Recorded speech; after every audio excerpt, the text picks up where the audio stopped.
It was 10 p.m. when I was praying with eyes closed, and with my eyes closed I felt like a light illuminating the room where I was sleeping with other servants. When I opened my eyes I saw a light that I never saw since I was born. It was scintillating, powerful and 1,000 times stronger than the sun. When I looked at this brightening light I fell in coma, and then I heard a voice that said to me, "Aston, you must know that you are chosen. You and I will go on a journey. I will take you to many places, but today I will show you the abode of the dead in order to see the realities happening there, so that you warn the church that hell is real. Those who refuse to be warned will fall in that place of torment, that I have not prepared for the church. I will take you for a very long period of 351 days to visit the 351 chambers of hell." When this voice stopped, I woke up. Very quickly I realized that I was standing but I was also laying on the ground. I said, "But I am standing, but why am I sleeping at the same time?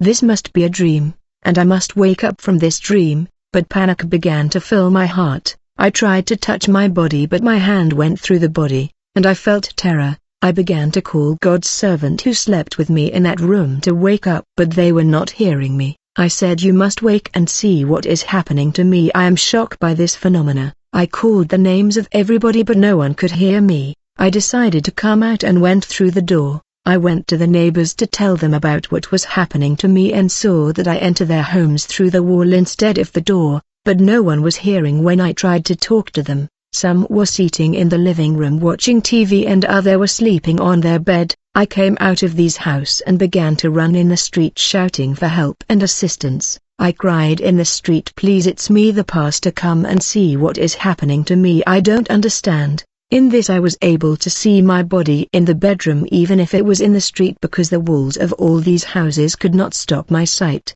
Then I saw a young man coming in the street. I said, "Brother, please, can I tell you what is happening to me?" That's when I saw the young man passing through my body as if I was transparent. I was so shocked and was left speechless. When I went out of the street, I saw a 7-year-old boy that was running in the street and crying.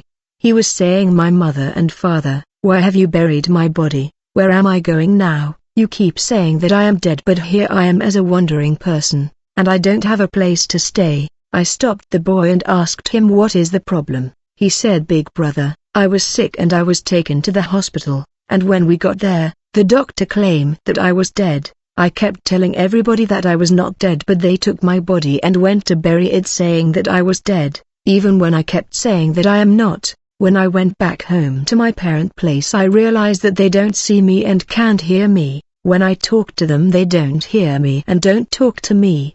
That's how I became a wandering soul. I am always running like this looking for someone that will return me to the house of my parent." I said to the boy, "It's clear that you are a dead person, but I am not, so I have to leave you." I left the boy and reached a crossroad where there was quite a traffic. I saw many deads. Many were complaining why people have buried their body and they no longer have a place to stay. At this crossroad there were numerous souls of the deads that were moving in a great speed of thought, coming and going. They have become wandering spirits. At that moment I heard a voice that said, "Aston, these people that you see have died before their appointed time, for their time to die has not yet come, but their life was interrupted and cut short prematurely. That is why they do not have a place to stay. They have become wandering spirits and they will wander the earth till the appointed time of their death."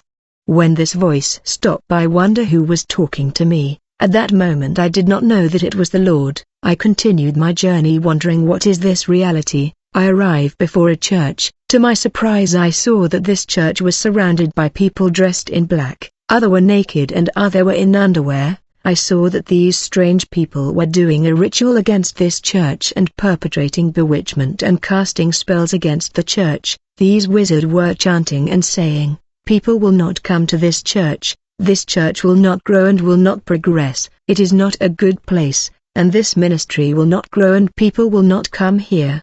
These naked people were singing and chanting while saying incantation. It was dark in the middle of the night. I was in wonder and got closer to the church. That's when I saw strange people sitting inside the church and one of them was preaching. These people inside the church were as dark as a coal, and they were scary. The speaker, who was also dark like coal, said to the assistants that were sitting in darkness, "In this church people pray a lot and fast a lot, but they will not have solution to their problem. Say amen." The assistants shouted amen. He continued, "In this church the pastor will suffer and no one will support him financially. Say amen." People shouted amen. "This church will not leave this hangar, they will always be in poverty." Say amen. People shouted amen. At that moment I heard the voice of the Lord again. He told me, "The pastor of this church has really suffered a lot, but after a period of suffering things began to change. New people began to come and bless the church with financial resources and the church began to expand and elevation came. But when the pastor relative noticed the change that is happening, and since that they were wizard, they said, 'Our child has light in him, we must do something to stop his church from growing.' They gather together and conspire to try and bring down the church. They join forces with the witches of this neighborhood. The territorial wizard that rule this place said in that meeting, "We had established rules according to which no evangelical church should be opened in this area. But since he has come to open a church here despite our law, we must do whatever it takes to shut down this church. We need infiltration of our agents that will be closer to him. Secondly, since he went to university and graduated, and since he has a wife and children, we need to find him a good job that will make him busy and pay him good money, so that he will come to church tired and exhausted. We must make sure that he is busy at the workplace to the point that he no longer has time for the church. He must always come to church tired. That way we will destroy his prayer life and send him a collaborator that is not spiritual." As a result of this conspiracy, the wizard joined the church and became singer, intercessor, prayer leaders. The man that the pastor trusted and considered the closest collaborator was a wizard sent by the Brotherhood of the Witches. When the pastor found the job, he was happy because the money was enough to meet the need of his family and that of the church, not knowing that the job came from the kingdom of darkness. Not all the blessing that come to life are from the Lord. The pastor thought the job came from the Lord, but it was of the devil, and he began to come to church late and tired, unable to preach and pray for the people. The church began to cool down. Moreover, these wizards set up another department to work outside the church in the neighborhood. This department purpose was to give people confusing and negative dreams about this church and the pastors so that people won't join the church. People in this street began to dream that the pastor was a witch and a satanic. These dreams came from wizard in order to stop people from joining this congregation. They bewitch people to gossip against the church. Then I left this place and continued to wander. I came across a house that was set ablaze in fire. The whole house was inside the fire that was burning, but the house itself was not burning despite the fire. Moreover, I saw that the people that were sleeping inside the house were not burning. I was wondering how come these people are not burning. When I got closer, I saw a number of resplendent beings of light moving around the house, and they were walking around and singing songs. I did not know what was happening. I began to scream to the resident to wake up, for the house was in fire. The voice began to tell me, "Aston, the house is not burning. This house belonged to a God-fearing family, and since this family walk in the light, they fulfill the criteria of the life of a house." I asked myself, what is the criteria of the life of a house? The voice said to me, for a house to be protected by God's presence there are criteria of the life of the house, and this family in this house respect that criteria. That is why their house is protected. It is written, "The house of Jacob will be a blazing fire, and the house of Joseph a burning flame, but the house of Esau will be stubble. Jacob will set it ablaze and consume it. Therefore no survivor will remain from the house of Esau. For the Lord has spoken." The Lord said, conditions must be met for a house become fire, like the house of Jacob. The first criteria of the life of a house is the family prayer. Every family must pray in the morning when they wake up, and in the evening when they are about to sleep. The house that you see ablaze is that way because they pray before sleeping, and no evil will reach them. The second criteria is to read the Bible in family. Family Bible reading protect the family against nocturnal and daylight attack. The third criteria is to play and sing Christian song always. That's why there is God presence in this house and the evil one cannot enter. The fourth criteria is the love and harmony between the father and mother and the children, because conflict and lack of peace open the door to the enemy. The fifth criteria is the practice of hospitality, and the assistance to the needy, and giving seed for the work of God through offering and tithe. These were criteria of the life of a house. After leaving this house I continued to wander and arrive before a particular house in the street. It was a normal house in the day, but in the night the house had no roof. The door and windows were opened. That's when I saw mysterious people who were short like dwarves. They were innumerable, and I saw how they broke into this house where the resident were sleeping. These dwarves demon move in great speed inside the house with agility. I saw that they were pouring dark waters on the sleeping resident. They went to the kitchen where the food was, and they pour worms inside the food, and they were continually uttering curses and malediction. That's why Paul said we must pray without ceasing. These dwarves were so numerous, but somehow they were able to fit in that house despite their great number, and they were cursing in these terms: in this house you will never have peace, you will always have conflict, misunderstanding and fighting. One of them spoke to the ears of the sleeping man, telling him, your wife must never know how much you are paid as salary, and don't tell her the truth about your salary, and don't be transparent. They went to the ears of the sleeping woman and said on her ears, don't be transparent to your husband and never tell her the truth. Even if money is left in the house spending, don't tell him. Hide the money and spend it. Never give back to him what is left, for he should not know that you have money. Use your husband in order to improve the life of your relative. They went to where children were sleeping and said in their ears, you the children of this house must be stubborn and disobedient and rebellious to your parent. Don't listen to them.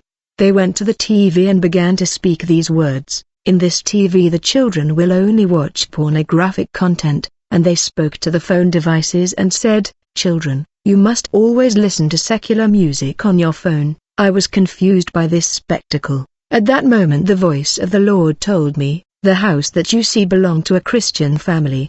They also go to church, but the father and mother never make time to pray together, and the children don't pray with their parent in a family prayer. The house is divided in the spiritual. Secondly, they don't hold family fast, yet for a house to subsist in the spirit there must be family fasting program, and because of lack of fasting there is no opportunity of breakthrough and progress in their life. This family don't hold morning prayer. When people go out to seek life in the morning they only get what is inside them, meaning the blessing that God has already deposited inside them during the night. You must understand that when people leave their house in the morning they don't go to seek life, they actually go to get and receive what they had already received from God in the night. But this house has no breakthrough because they don't fast and don't hold morning prayer. Now look how dirty this house is. Can I really dwell in this house that is dirty? They don't even read the Bible and sin is normal for them. Children don't obey their parent and are rebellious.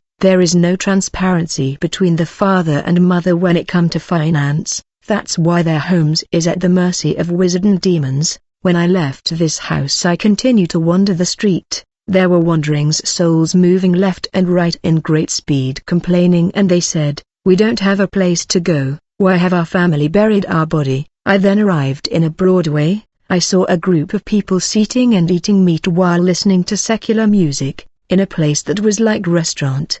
They seemed to have fun and were chatting. I got closer to see what was happening. That's when I saw that there was something sinister. I saw that these strange people had captured souls of men and women that they had bound on the corner of their restaurant like cattle, and every time they wanted more meat for the customer that came to eat, they untie one more captive soul and did incantation prayer to transform the soul to a cattle. And when the man or woman was turned to an animal they butcher him and cooked his flesh to serve the customer, and they were having fun while the music was playing. After they had finished consuming the human flesh, I saw the rest of the meat that were on the table, which were internal organ. I heard the leader saying to these witches, go feed the fools with the remaining meat.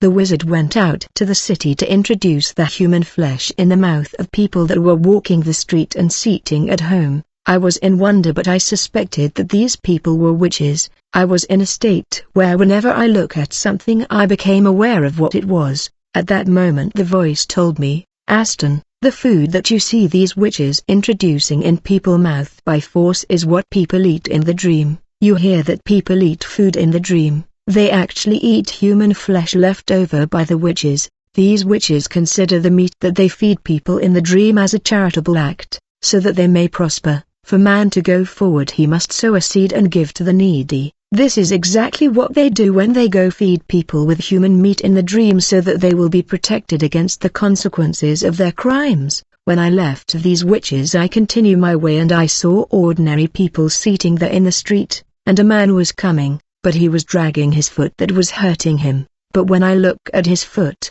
I saw that there was a mouse inside his foot, that was moving inside his foot and eating his foot. The voice told me, the mouse that you see is the sickness of spiritual origin. It's the spirit of sickness. This man was promoted at his workplace, but since his colleagues were jealous of him, they struck his leg with this sickness. He has been to many hospitals, but the leg does not heal because of the mouse that you see in his leg. Most incurable sickness come from demon and witches. Unless the spirit is gone, he will not heal, even if he keep taking medication.